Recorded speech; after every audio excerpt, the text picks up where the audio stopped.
The cantina on Nexus Station was never truly quiet. Dozens of alien species filled the dimly lit space, their voices creating a constant buzz of conversation in languages that would sound like music, SDA, tick, or grinding metal to human ears. But tonight, something changed. The chatter died down to whispers, then to complete silence as a familiar figure entered through the main entrance. Commander Velthar moved slowly, each step deliberate and painful. His massive frame, easily 8 feet tall, cast long shadows across the floor. The old Kethrian-esque purple Karapoche told the story of countless battles. Deep gouges ran across his chest plates. Burn marks scarred his shoulders, and his left arm hung slightly crooked from an old break that never healed properly. But it was his face that drew the most attention. Where once the bright yellow eyes had gleamed, now only one remained functional. The left side of his face was a twisted mass of scar tissue, and his remaining eye had gone milky white from trauma. Every patron in the cantina knew who he was. Commander Velthar, the survivor of Proxima, the butcher of Kepler Station, the only Kethrian officer to serve in every major engagement of the human coalition war and live to tell about it. He was a legend, a nightmare, and a broken old soldier, all rolled into one terrifying package. The bartender, a 6-armed Nexian with blue skin, automatically prepared Velthar's usual order without being asked. The old warrior had been coming here for 15 years, ever since the war ended, and he always ordered the same thing, a biocompatible nutrient fluid that glowed faintly green in the glass. It was designed for wounded veterans, packed with healing compounds and mild pain suppressors. Velthar made his way to his corner table, the one with a clear view of all entrances and exits. Old habits from the war died hard. His massive claws scraped against the metal chair as he settled down with a grunt of pain. The cantina's patrons slowly resumed their conversations, but kept their voices low out of respect or fear.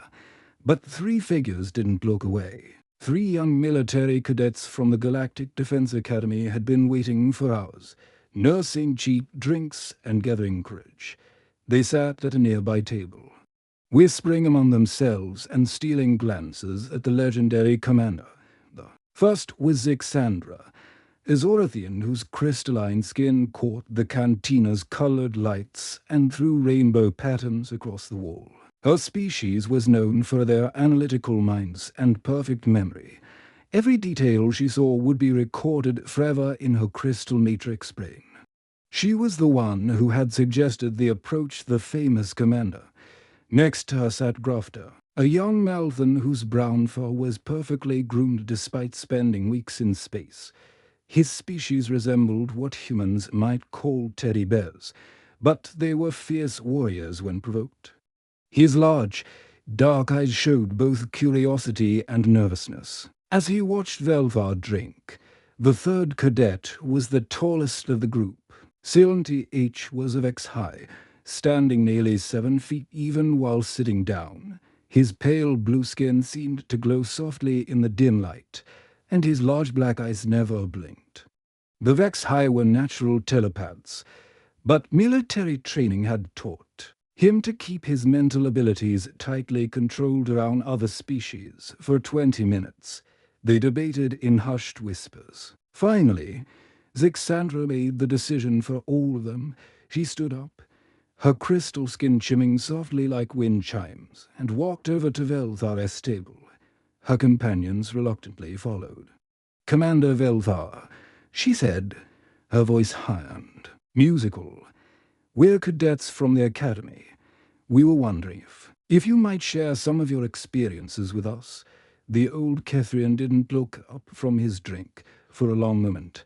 The only sound was the quiet hum of the station's life support systems. Then, slowly, he raised his scarred head and fixed his remaining good eye on the 3 young faces staring down at him. "Set," he commanded, his voice like rocks grinding together in a landslide. "But understand this. You think you want to hear war stories, glory tales, heroes and victories. He took a long drink, the green fluid glowing brighter as it passed through his transparent throat sac. That's not what you're going to get. The three cadets quickly pulled up chairs. Their excitement barely contained. They had heard whispers about Velthar for years, stories passed down through the academy about impossible battles, desperate last stands, and the mysterious humans who had somehow ended the greatest war in galactic history. You think. Humans are just another species. Velthar rasped, leaning back in his chair. The metal creaked under his weight.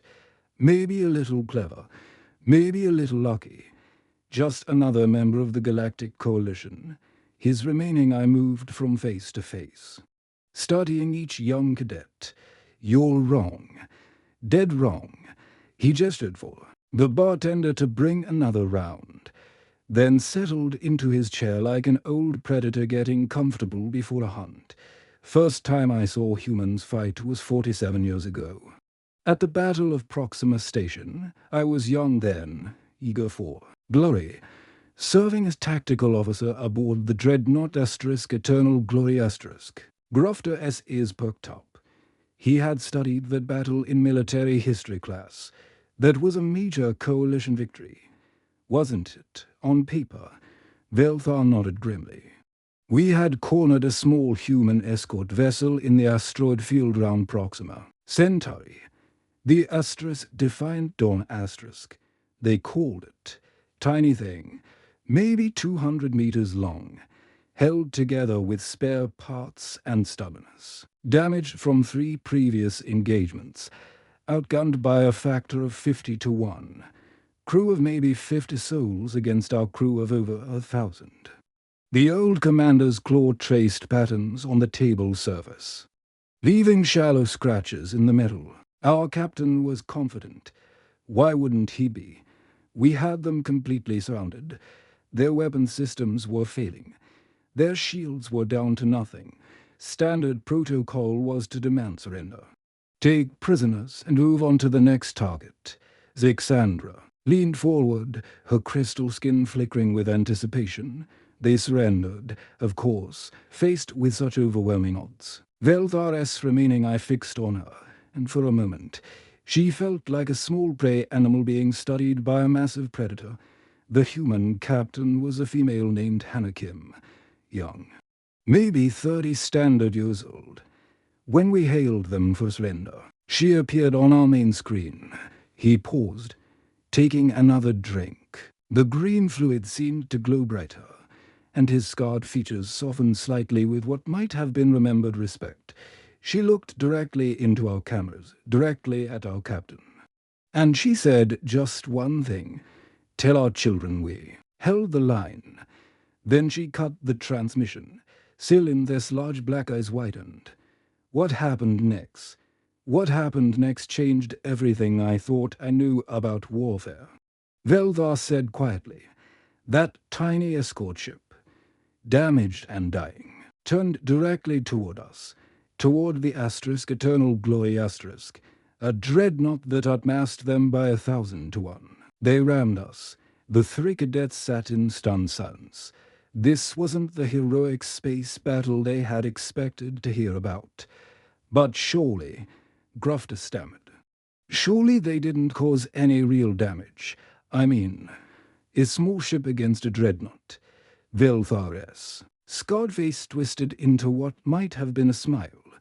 But there was no humor in it, only pain and terrible memory. Their fusion drive went critical on impact, turned their entire ship into a bomb that carved through our forward armor like it was tissue paper. He gestured to his ruined face, his twisted arm, his scarred carapace. I was on the bridge when it happened. The explosion threw me across the command deck, through a bulkhead, and into the corridor beyond. Barely survived. We lost over half. Our crew to that defeated little ship. The cantina around them had gone completely quiet. Other patrons, drawn by the familiar beginning of one of Velthar's war stories, had moved closer to listen. This was history being told by someone who had lived it, suffered through it, and somehow survived to remember. That was just the beginning, Velthar muttered, raising his claw to signal the bartender for another drink. That was the day I learned that humans don't fight wars the way the rest of us do. They don't calculate odds. They don't weigh costs and benefits. They don't surrender when logic says they should. He looked at each of the three cadets in turn, his remaining eye bright with terrible knowledge. They fight like the universe itself is at stake, every single time, and maybe, just maybe, they're right to do so. The second drink arrived, glowing brighter than the first. Velthar wrapped his massive claws round the glass, and the three cadets noticed his hands were shaking slightly, whether from age, injury, or memory. They couldn't tell. The real nightmare began at Kepler 142. Velthar continued, his voice growing distant as his remaining eyes stared past them into something only he could see. Beautiful world. That one. Blue oceans, green continents, white clouds swirling in perfect patterns. 3 billion humans called it home. Their cities sparkled, like jewels from orbit, connected by silver roads and golden energy grids. The cantina around them seemed to grow quieter, as if the very air was holding its breath. Other patrons had stopped their conversations entirely now, drawn in by the old commander's words. Our intelligence reports said it would be an easy occupation. Velthar said, taking a long drink. The humans had only basic planetary defenses, a few orbital platforms, some ground-based missile systems, nothing that could stop a full coalition fleet. Command estimated 72 hours from initial bombardment to complete surrender. Sixandra's crystalline skin flickered with confusion. But if they were so defenseless, why was it a nightmare? Velthar's scarred face twisted into that humorless smile again. Because we didn't understand humans yet. We thought like soldiers, like conquerors. We planned for a military resistance, fortified positions, space battles. The human commander there was a man named Park Dae-ho, and he thought like something else entirely. The old Kethrian leaned forward, his voice dropping to barely above a whisper, while we were in hyperspace, traveling toward their world. While we were broadcasting surrender demands from the edge of their system. While we were positioning our ships for orbital bombardment, Dae-ho was already 3 steps ahead. Grufter S. Brown bristled with nervous energy. What do you mean? He was evacuating the entire population. Velthar said simply, 3 billion people, every man, woman, and child on that planet, moving them through underground tunnels they'd built in secret over years, working only at night.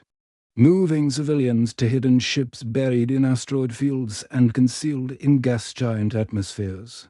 The Malvern cadet's ears twitched nervously. But surely your orbital scans detected the tunnel construction, the movement of ships. 3 billion people can't just disappear. Detected nothing. Velthar interrupted, his voice sharp with remembered frustration. Absolutely nothing. They used natural cave systems that had existed for millions of years, connected them with hand-dug tunnels, ran power through geothermal vents deep underground, masked their heat signatures with volcanic activity, moved their ships during solar storms when our sensors couldn't penetrate the electromagnetic interference. Cylind leaned forward, his large black eyes reflecting the cantina's dim lights. How is that possible? The logistics alone. Humans don't think about what's possible. Velthar replied grimly. They think about what's necessary. Dae-ho had been planning for invasion since the first contact with coalition forces. While our diplomats were negotiating trade agreements, he was digging escape routes. The old commander's claw tapped against his glass, creating the rhythmic metallic sound that seemed to echo through the silent cantina. When we finally landed our occupation force, 50,000 of the coalition's finest troops. From 6 different species, we found empty cities. Not abandoned, not destroyed, empty. Like everyone had simply vanished into thin air. He paused, his remaining eye closing as if he was seeing it all again. The landing craft touched down in the capital city's main plaza. Beautiful place, with fountains and gardens, shops and restaurants. Everything was clean, organized, ready for business. Except there were no people. None at all.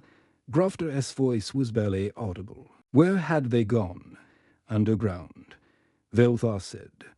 But not hiding, waiting. That's when the real horror started. The cantina's lighting seemed to dim, casting longer shadows across the assembled faces. Even the bartender had stopped moving, standing motionless with all 6 arms frozen in place. Every building was rigged. Velthar continued, his voice growing colder, but not just with explosives. Humans are creative in ways that still give me nightmares. They'd turn shopping centers into mazes where the walls could move, where the floors could collapse into pit traps filled with spikes. Office buildings became death traps with electrified surfaces and rooms that filled with paralysis gas. His scarred features hardened with remembered pain. But that wasn't the worst part. The worst part was that they were still there, watching. US, learning our patterns. A human soldier named Kim Time led their urban fighters. Young man, maybe 25 years old, with the kind of smile that made you want to trust him. He could make 10 humans fight like 100. Zixandres. Crystal's skin had gone pale, the rainbow patterns dim and muted. How? They knew every pipe, every wire, every maintenance tunnel in their cities. Velthar explained. They'd appear from sewers beneath our feet, strike our regards, then vanish into events we didn't even know existed. Storm drains became highways for their attacks, service tunnels turned into sniper nests. The old warrior took another drink, his hand shaking more noticeably now. But Timon's real genius was psychological warfare. He'd leave messages for us, carved into walls, or written in the condensation on windows. Not threats, invitations. Welcome to our home. He'd write, we hope you enjoy your stay, like we were tourists instead of invaders. Cylinth's telepathic abilities were picking up the edges of Velthar's memories. And he shuddered at the emotional resonance of fear and confusion. That must have been terrifying. Terror was the point. Velthar nodded, but not in the way you'd expect.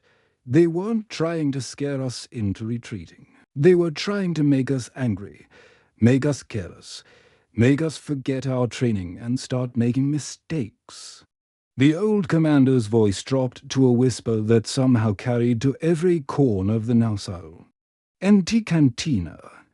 And the worst part, they'd sing while they fought, old human war songs, folk ballads, lullabies their mothers had sung to them as children. Even as they died, even as we cornered them in some bombed-out building or collapsed tunnel, they'd sing about their mountains and rivers, their children and lovers, their hopes and dreams. His remaining eye glistened with what might have been. Tears. They made us feel like monsters for invading their home. Every song was a reminder that we were destroying something beautiful, something innocent. Every melody was an accusation. Grufter was openly crying now, his brown fur damp with tears. What happened to them? To Timon and his fighters? Velthar finished his drink in one long swallow. They fought for 8 months. 8 months of urban warfare unlike anything in galactic history. We lost 30,000 troops taking a single city. And in the end, they didn't surrender. They just faded away. One day there were attacks, ambushes, singing voices in the darkness. The next day, silence. He stared at his empty glass. We found out later that Deho had called them home. The evacuation was complete. The last civilian ships had reached safety. There was no more reason to fight. So they stopped. The silence in the cantina was absolute now. Even the station's life support systems seemed to have quieted, as if the universe itself was listening to the old warrior's words. That's when I learned the second lesson about humans. Veldar said quietly, "They don't fight for a conquest or glory or resources. They fight for each other, for their families, their communities, their way of life, and they'll keep fighting, no matter the odds, until those things are safe."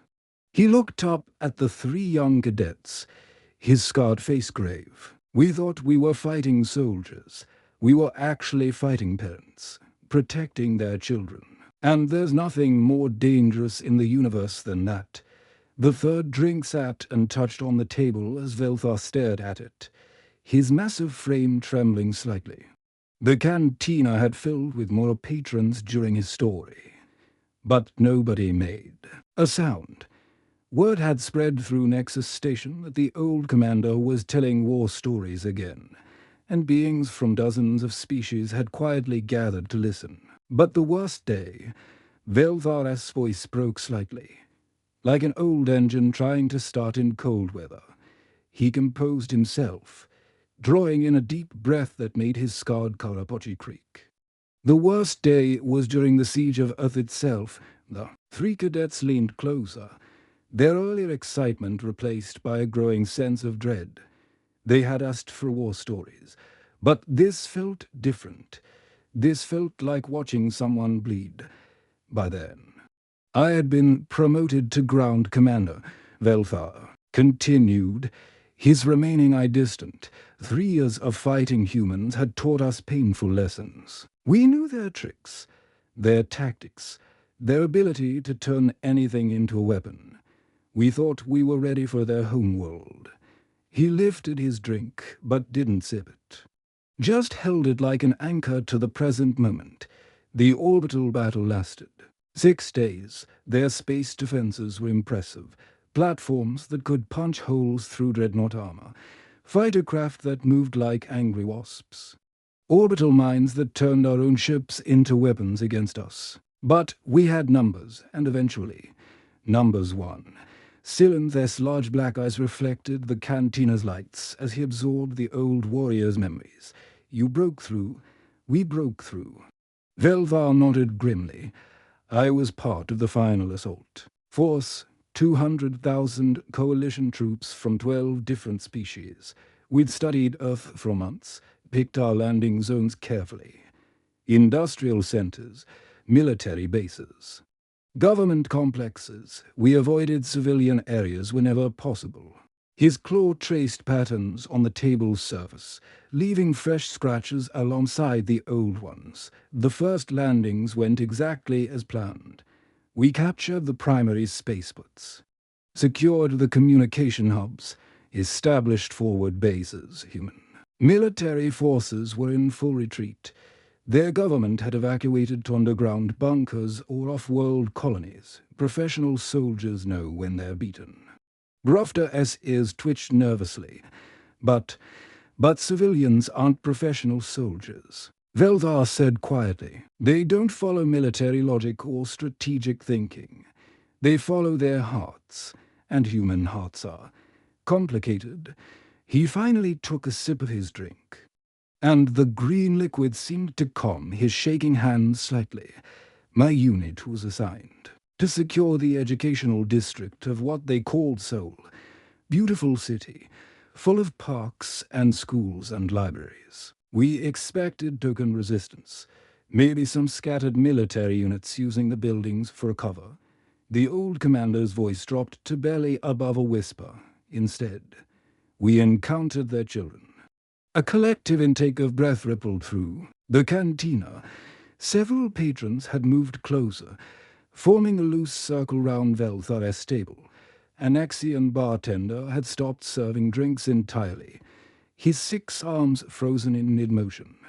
The first school we approached was called Harmony Elementary. Velvar continued, bright yellow building with a playground full of swings and slides. We could see movement inside, small figures running back and forth past the windows.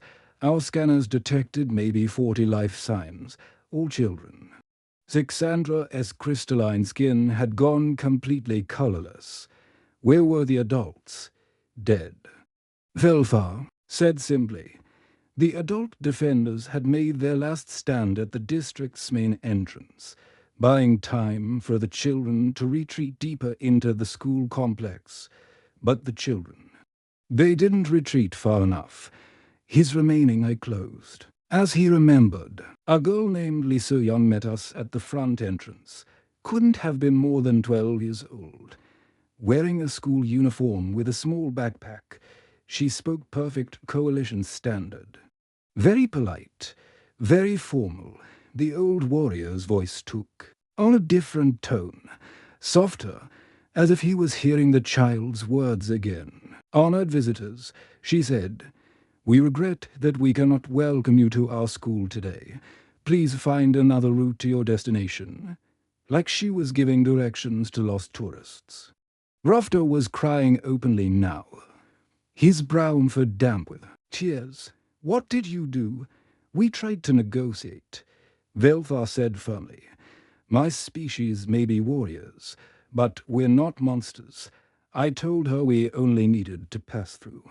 That we wouldn't harm anyone if they cooperated. She listened very carefully, then shook her head. He opened his remaining eye, and it glistened with earnest tears. We cannot allow that, she said. This is our school, and we are responsible for protecting it. Then she triggered the first trap. The silence in the cantina was so complete that the distant hum of the station's engine seemed loud as thunder.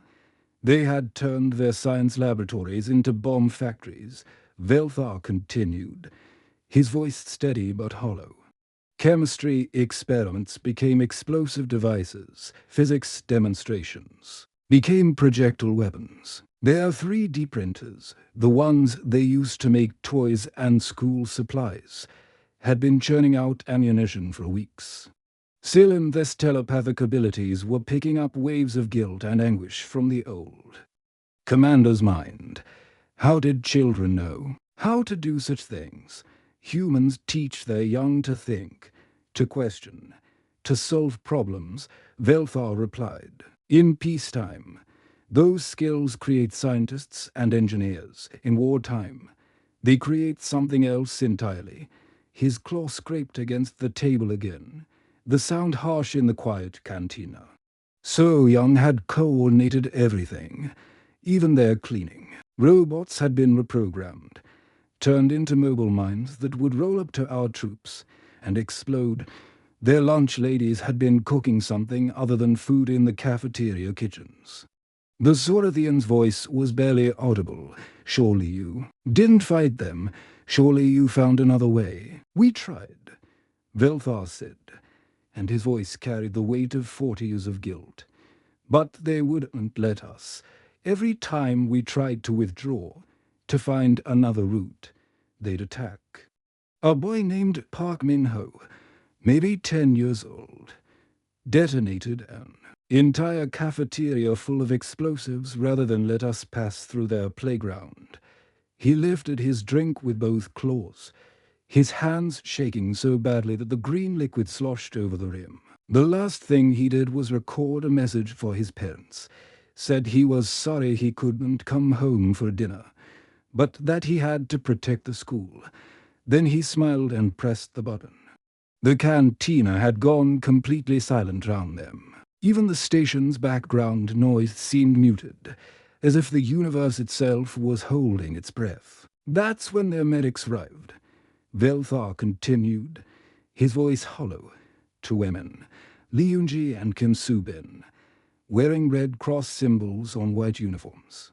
They came running through the smoke and fire, completely unarmed, heading straight for the blast zone. His remaining eye stared at something only he could see.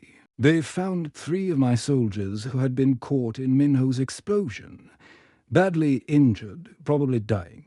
And these human medics, whose people we were invading, whose children we had just been fighting. They saved my soldiers' lives, Grufteress, voice cracked. They helped the enemy. They helped the wounded.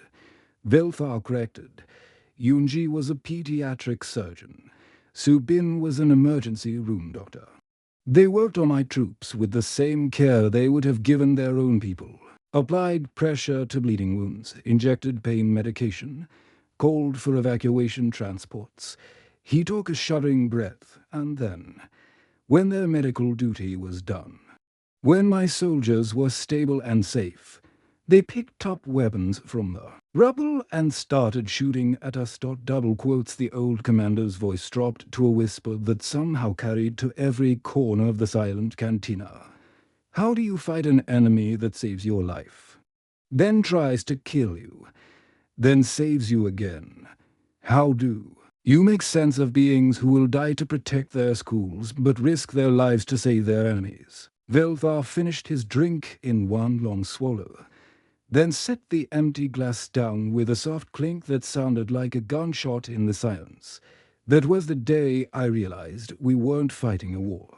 He said quietly, we were committing genocide against the only species in the galaxy that could love and hate with equal intensity.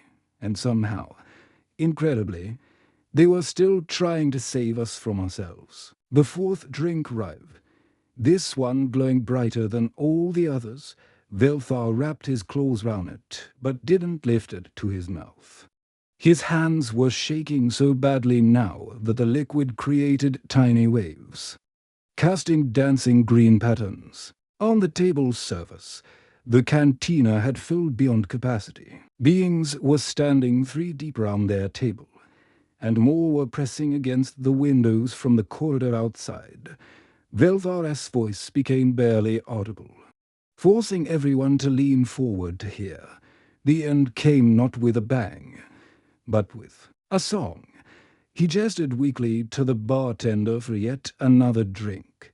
Though the current one remained untouched, by the final week of the war, we had surrounded Earth completely. Over 3,000 coalition warships in a perfect sphere round their homeworld. Their space elevators were cut and drifting in orbit like broken dreams. Their satellites had been systematically destroyed. Their cities were burning from orbital bombardment. The old commanders remaining, I stared at the drink's green glow. I was aboard the command ship Universal Justice *, preparing for the final ground assault. Our intelligence estimated maybe 50 million humans left on the surface, mostly civilians hiding in underground shelters. Their military was scattered. Their government had gone dark. Their communication networks were in ruins. Zexandra's crystalline skin barely flickered now. All color drained from her surface. It was over. Final victory was hours away. Velthar nodded slowly. We had landing craft loaded with occupation troops, administrative personnel ready to establish new governments, engineers prepared to rebuild their infrastructure under coalition control. The hardest part of the war was supposed to be behind. U.S. He lifted the drink with both claws, brought it halfway to his mouth, then set it down again without drinking. That's when the humans activated what they call the final protocol. The 3 cadets waited in tense silence, but round them, the crowd of listeners pressed closer. Of all the trailer was recording everything on a neural implant. A group of Malvern engineers had linked their tablet devices to create a shared memory file. Even the station say I had started monitoring the conversation through the cantina sensors. At first, we thought it was a last desperate military strike. Velthar continued. Every human ship, every hidden station, every secret base scattered across the galaxy. They all powered up their communications rays at the same moment. Our sensor operators detected thousands of transmission sources going active simultaneously.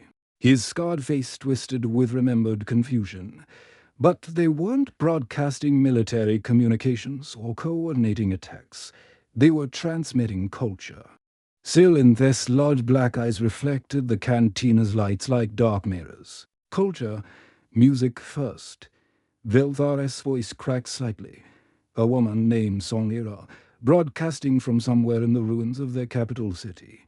She sang something called Wrong, an old Earth folk song that their people had been singing for thousands of years. Her voice carried the pain of her dying world, but also its beauty. Every note was a memory. Every word was a love letter to a home that was disappearing. The old warriors remaining, I glistened. Then other voices joined in, a children's choir, from a shelter beneath New Tokyo, singing a lullaby their mothers had taught them, a string quartet from the ruins of London, playing something called the Four Seasons while bombs fell around them, an old man with a guitar, from what used to be Nashville, singing about mountains and valleys that no longer existed. Round the table, several patrons were openly crying now. The Nexian bartender's blue skin had turned pale purple with emotion. Even the station's usually stoic security chief, a massive Gornathian with rock-like skin, was wiping moisture from his eyes. But it wasn't just music. Velthar continued, his voice growing stronger as if the memory gave him energy. Then came their poetry, their literature, their philosophy. A scientist named Dr. Kim Han-woo began broadcasting humanity's entire recorded history. Not just their wars and conquests, but their love letters, their scientific discoveries, their dreams of touching the stars, their hopes for their children's futures. He finally took a sip of his drink, the green liquid seeming to calm his trembling slightly. They were dying. They wanted the entire universe to remember them. Every transmission was like a message in a bottle, cast into the cosmic ocean, for future generations to find.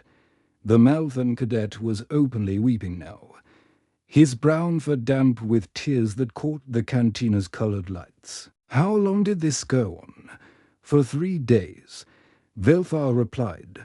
3 days of constant transmission from every human outpost in known space. We heard their children's laughter recorded at birthday parties.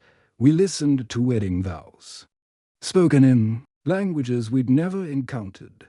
We watched home videos of human families playing in gardens that no longer existed. His claw scraped against the table, leaving new scratches.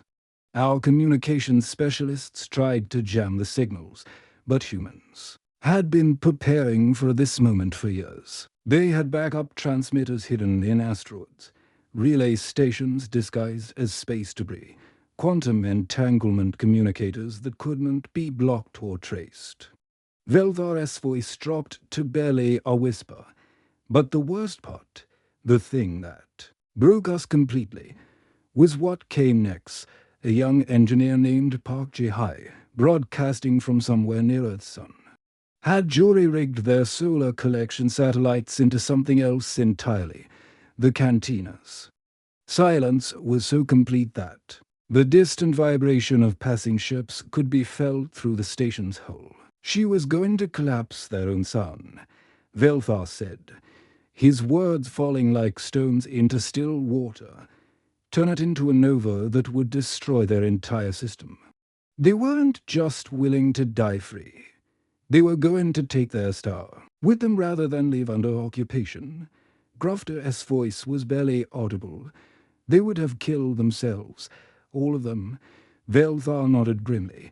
Every human in the Sol system, along with any coalition forces unlucky enough to be nearby. Ji-hai's broadcast explained the technical details, how she'd modified the satellites to create resonance cascades in the sun's core, how the process was irreversible once started, how beautiful the nova would look from neighboring star systems. He looked up at the 3 cadets, his scarred face haunted by memories that would never fade. They weren't just committing suicide. They were creating the most beautiful, terrible monument in galactic history. They were going to make us watch their star die, knowing that we had caused it. The most magnificent suicide note ever written. broadcast across the galaxy in 1,000 human languages. Silent H was using his telepathic abilities to steady himself, but even his mental training couldn't completely block the waves of emotion radiating from Velthar's memories. What happened next? Our fleet commander was Admiral Lekova, a proud Cathrian warrior who had fought in 17 major campaigns. Velthar said quietly, decorated veteran, tactical genius, completely dedicated to coalition victory. He was monitoring the human broadcasts from the command bridge, analyzing them for military intelligence. The old commander's voice grew softer. That's when he heard a little human girl, maybe 5 years old, recalling a bedtime story for her father who was away fighting. She talked about her teddy bear, about the flowers in their garden, about how she hoped Daddy would come home soon to read her another story. Velthar's remaining eye closed as tears began to flow down his scarred cheek. Admiral Lekova, the hero of 7 star systems, the conqueror of the Andromedan rebels, broke down crying on his own command bridge, in front of his entire staff, in front of 3,000 ship captains watching on the fleet communication network. He wept openly. The cantina was completely silent now. Even the station's life support system seemed muted. As if the universe itself was listening, he ordered immediate ceasefire. Velthar whispered, full withdrawal of all coalition forces. The war ended not because we were defeated in battle, but because we couldn't bear to be the species that erased humanity from existence. We couldn't live with ourselves knowing that we had silenced those voices forever. The old warrior lifted his drink and drained it in one long swallow. When he set the empty glass down, it made no sound at all. That little girl's bedtime story saved the human race, he said softly. And maybe, just maybe, it saved our souls too. Velthar finished his 5th drink and set the empty glass down with a soft clink that seemed to echo through the completely silent cantina. The green glow faded from the biocompatible fluid, leaving only clear glass reflecting the dim lights. He looked at each of the 3 cadets in turn. Zixandra with her colorless crystalline skin, Grufter with his tear-dampened fur, and Silenth with his large black eyes full of borrowed pain from the old commander's memories. You came here tonight wanting to hear about human military tactics, Velthar said, his voice carrying the weight of 40 years of memories, their weapons, their strategies, their secret technologies. You wanted to understand how such a small species could fight the entire galactic coalition to a standstill. The crowd round their table had grown to over 100 beings from dozens of species. Word had spread throughout Nexus Station that Commander Velthar was telling the complete story of the human war, something he had never done before. Security personnel had given up trying to manage the crowd and had simply expanded the cantina's emergency capacity. But that's not what made them terrifying, Velthar continued, placing both claws on the table to steady himself as he prepared to stand. Any species can build bigger guns, faster ships, strong armor. The galaxy is full of warriors who can kill efficiently and conquer ruthlessly. He stood slowly, his massive frame unfolding with obvious pain. His scarred Karapochi creaked like old ship hull under stress, and his twisted left arm hung awkwardly. At his side, the walking stick he had leaned against the table was scratched and dented from decades of use, a simple metal rod that had once been part of a human weapon, now repurposed to help an old enemy walk. Humans weren't the strongest species in the galaxy, Velthar said, his remaining eye moving across the crowd of listeners. The Gornithians could lift 10 times their weight. They weren't the smartest. The Vex High could calculate hyperspace jumps in their heads. They weren't the most advanced. The Zorathians had been building starships when humans were still using wooden wheels. He picked up his walking stick, testing his weight against it. But they were the only ones who could.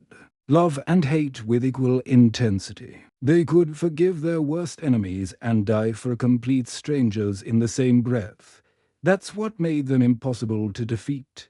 The three cadets remained seated.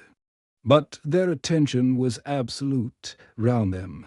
The crowd pressed closer, hanging on every word. The human Commander Hanakim, who rammed our dreadnought at Proxima Station. Velthar limped slowly around the table, his walking stick tapping against the metal floor. Hassan, Lieutenant Kim Jae-sung, was serving on a medical relief mission to my homeworld during the Kethrian plague outbreak. While she was dying to stop our invasion, her child was working 18-hour shifts in our hospitals, saving Kethrian lives millions of light years away. A ripple of shock went through the crowd. Several Kethrians in the audience made their species gesture of respect, a slow spreading of their arm plates that showed their vulnerable undersides. The girl is so young, who died defending her school in Seoul. Velthar continued his slow circuit of the table. Before the war started, she had won the Galactic Youth Peace Prize for her essay about friendship between species. She wrote about how different races could learn from each other, how diversity made the galaxy stronger. The judges said her work showed wisdom beyond his. His voice grew softer, more pained. The medically Yunji, who saved my wounded soldiers while her own city burned round her. Her older brother had been killed in the very first human Kethrian skirmish at the neutral zone. She had every reason to hate us, but she still risked her life to save ours. Velthar paused near the cantina's large viewport, where the lights of docked ships created a constellation of colors against the darkness of space. Do you see what they did to us? They made us complicit in destroying the very thing we should have been protecting. Every human we killed was someone's child, someone's parent, someone's hope for the future. The old commander's reflection in the viewport showed his true age. The deep lines round his remaining eye, the way his scarred shoulders sagged with exhaustion, the slight tremor in his hands that never quite went away. That's what broke us, he said, his voice barely carrying to the back of the crowd. Not their weapons or their tactics or their clever strategies. We realized we were destroying the only species in the galaxy that could make even their enemies weep for them. Humans didn't just fight wars, they fought them while maintaining their humanity. He turned back to face the three cadets, his scarred face showing something that might have been peace. Park Dae-ho, the commander who evacuated 3 billion people from Kepler 442 after the war. He became the first human ambassador to the Coalition Council, Kim Tae-min. The urban fighter who made our lives hell in the tunnels of Seoul. He's now the director of the Galactic Relief Organization, coordinating disaster response across 17 star systems. Grufter's voice was barely a whisper. What about the engineer? The one who was going to collapse the sun. Park Ji-hai, Velthar. Remaining, I showed what might have been a smile. She's the chief architect of the new Seoul defense grid. The same satellites she was going to use to destroy her star now power the energy shields that protect Earth from asteroids and solar flares. She turned her weapons of mass destruction into tools of preservation. The old warrior began his slow journey toward the cantina exit, his walking stick tapping out a rhythm that sounded almost like a funeral march. I spent 30 years fighting humans, and 30 years since then learning from them. They taught me that the greatest victory isn't defeating your enemy. It's making them understand what they dare. Troing, he paused at the cantina's entrance, where a small crowd had gathered in the corridor to listen. The war ended when we realized that conquering humanity would have made us less than we were. They showed us that true strength isn't the ability to destroy, but the wisdom to know what should be preserved. The crowd parted respectfully as Zelthar limped through. But he stopped one more time and turned back to the three cadets. You want to know the real secret of human warfare? They never stopped believing that their enemies could be better than they were. even while we were killing them. They were trying to save us from ourselves, as Velvar disappeared into the stations. Corridors, the cantina remained silent for long minutes. The three cadets sat in stunned contemplation, their minds processing everything they had heard. Round them, the crowd began to disperse slowly, but many lingered to discuss what they had witnessed. Outside the cantina's viewport, the lights of Nexus Station showed the new reality that had emerged from the ashes of the human war. Ships from dozens of species docked peacefully together, their crews working side by side on joint projects. Kethrian engineers collaborated with human scientists. Zorathian artists shared studio space with Malthan musicians. Vex High philosophers debated ethics with human theologians. The human peace that had followed the war wasn't built on conquest or surrender, but on the simple, terrifying realization that some things in the universe were too precious to destroy. Even in victory, the galaxy had learned that diversity wasn't weakness. It was the source of all strength. In the cantina's far corner, barely visible in the dim light, a small plaque caught the reflection of passing ships. The inscription was written in the common script used by all coalition species, but the words were purely human in their sentiment, in memory of the human coalition war, the conflict that ended when warriors remembered how to weep. Below that, in smaller text, was a quote from the human philosopher who had helped negotiate the peace. The measure of a civilization is not its ability to fight, but its capacity to choose not to fight when fighting would diminish what makes life worth living. The three cadets finally stood to leave, but they moved slowly, as if walking through a dream. They had come seeking stories of military glory and tactical brilliance instead. They had learned that the greatest victories were often invisible, won not on battlefields but in the quiet moments when enemies chose to see each other as more than targets. As the cantina's lights dimmed for the station's night cycle, the last words anyone heard were from Zixandra, her crystalline voice carrying clearly in the silence. I understand now why they called it the human war. It wasn't about humans fighting everyone else. It was about humans teaching everyone else how to be human. ***, the end ***.